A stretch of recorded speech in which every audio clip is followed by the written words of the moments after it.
Diba? Live pa po yung music. Magandang tanghali po sa lahat. Of course, magandang tanghali po kay Secretary Hans Leo J. Capdac na ngayon ay nakikipag-usap kay Congresswoman Joan Bautista, my colleagues, deputy administrators in OWA, undersecretaries, assistant secretaries of the Department of Migrant Workers, members of the Board of Trustees of OWA, and colleagues in government, at mga kaibigan po sa civil, sa sektor ng Pilipinong Marino. Hello po sa inyong lahat. Masaya po ba kayo? Mas malaki. Parang hindi masyado. Masaya po ba? Gutom ba kayo? Ayun nga kaya mahina.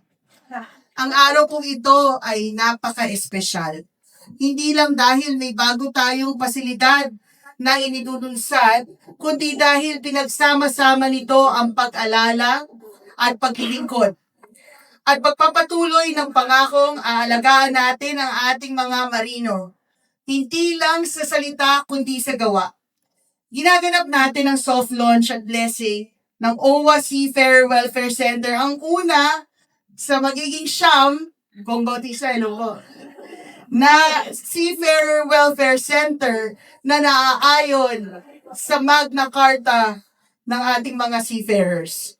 Kasabay nito ang ika-4 na anibersaryo ng Department of Migrant Workers ang tahanan ng mga OFWs. Sa loob ng 4 na taon, unti-unti nating binuo ang isang sistema na mas malinaw, mas organisado, at may puso para sa ating mga OFWs at mga marino. Ang sentrong itong Seafarer Welfare Center, ay bahagi ng paglalakbay na yon. Mas lalong naging makahulugan ang araw na ito dahil kasabay din natin ang posthumous conferment ng Order of Lacandula, Rank of Bayani, sa kauna-unahang full-fledged Secretary ng Department of Migrant Workers, Secretary Maria Susana Toots Vasquez Ople.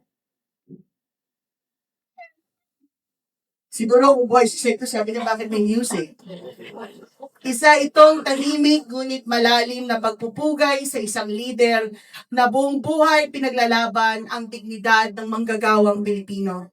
Si Sec Toots ang isa sa mga pangunahing nagtulak ng Magna Carta. Naalala pa namin ni Sec Hans noon, yung Sec pa kami noon sa DFW. Ang seafarer ay hindi lamang manggagawa sa karagatan. Siya ay haligi ng pamilya, ng ekonomiya at ng bansa. Kaya ang mga batas na kanyang isinulong, kasama ng, of course, nandito rin ang mga ASECs natin, ASEC Lev, ASEC Jerome, tingin pa si ASEC Jerome Pampolina, palakpakan po natin mga ASEC and ASEC Jerome Alcantara.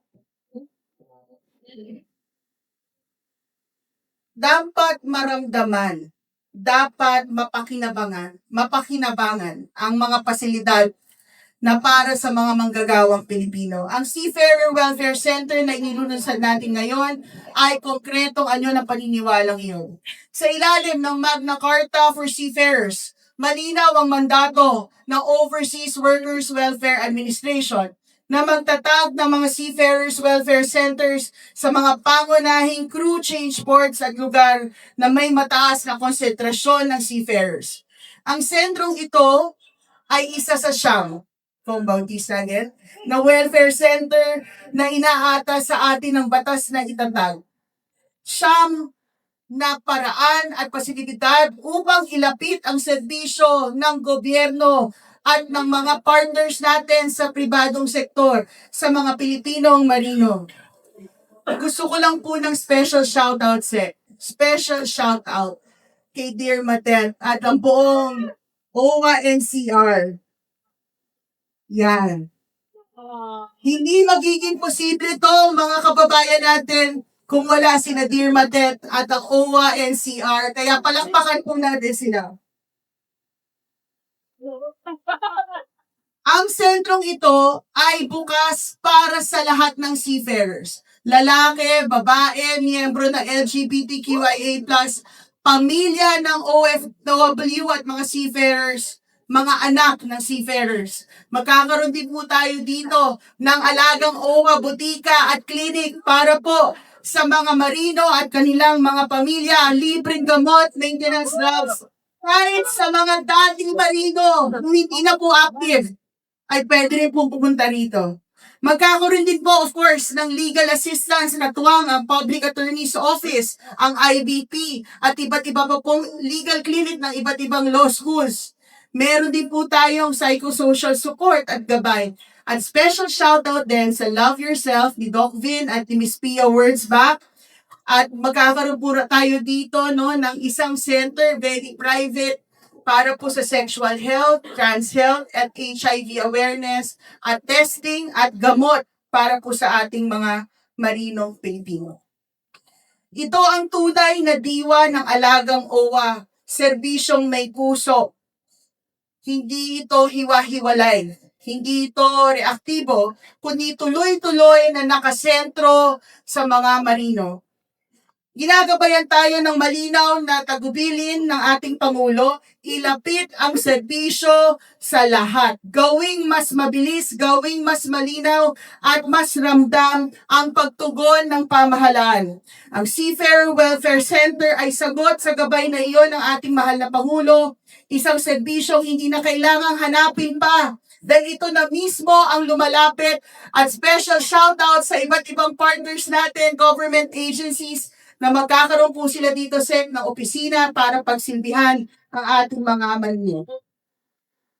Simula pa lang po ito, patuloy po nating pahuhusayin ang sentrong ito. Marami po ditong trainings na gagawin, upskilling at iba-iba pong activities. Pati na po yung Owayoki. Magkakaroon po tayo dito ng karaoke room dahil doon po sa mga balita ko, pag marino, magaling kumanta. Yeah. Sa araw na ito, inaalala natin ang pinanggalingan, pinagtitibay at kasalukuyan at pinaghahandaan ang hinaharap.